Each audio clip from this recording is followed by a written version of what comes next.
আমি কিন্তু কারো শক্তিতে বিশ্বাস করে ক্ষমতা আসেনি।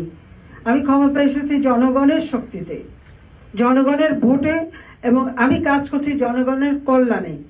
নেতৃত্বে কে আসবে না আসবে এটা তো নির্ভর করে দেশের মানুষের উপর আর দলের উপর। এবার দিল্লি থেকে এমপি মন্ত্রীদের সাথে নিয়ে দেশে ফেরার ঘোষণা দিয়ে যা বললেন সাবেক প্রধানমন্ত্রী শেখ হাসিনা।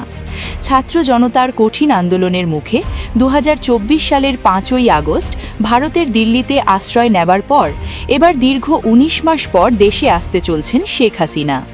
দেশে এসে কি আওয়ামী লীগের হাল ধরবেন নাকি নেতৃত্বের পরিবর্তন হবে? সে প্রশ্নের জবাবে শেখ হাসিনা বলেন, আমি কারোর শক্তিতে বিশ্বাস করে ক্ষমতায় আসিনি। আমি এসেছি জনগণের শক্তিতে, জনগণের ভোটে, জনগণের কল্যাণে। নেতৃত্বে কে আসবে সেটি নির্ভর করে সাধারণ মানুষের ওপর এবং দলের ওপর। আমাদের একটা ছেলে মেয়ে ধরে নিয়ে এসে বসিয়ে দেব যে সে নেতা হবে, এভাবে হোক সেটা আমি চাই না। দেশে আসলে সাধারণ মানুষ যাকে চাইবে সেই নেতৃত্ব দেবে, সেটা সময়ই বলে দেবে। উপর আর দলের উপর আমাদের ছেলে মেয়ে একটা ধরে এনে বসায় দেবো যে সে নেতা হবে, এভাবে নেতা হোক আমি চাই না।